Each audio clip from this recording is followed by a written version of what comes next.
Le diabète de type 1 ou diabète insulinodépendant touche plus souvent l'enfant, l'adolescent voire le jeune adulte.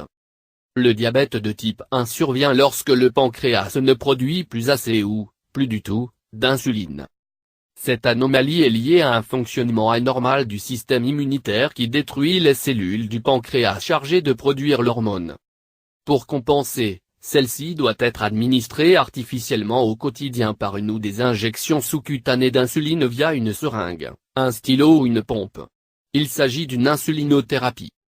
Les symptômes du diabète de type 1 sont urine abondante et fréquente, sensation de soif anormale, amaigrissement malgré un appétit stable, fatigue, troubles de la vision, douleurs abdominales, infections sont les principaux symptômes du diabète de type 1.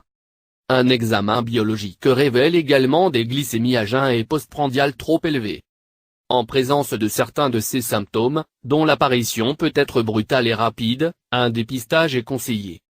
Le diagnostic du diabète de type 1.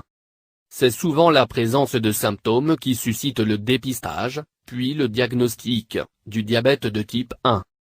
Ce dernier est établi quand la glycémie dépasse les 2 grammes par litre en présence de symptômes et à toute heure de la journée et, ou si elle est à jeun supérieur à 1,26 g par litre 2 fois en l'absence de symptômes.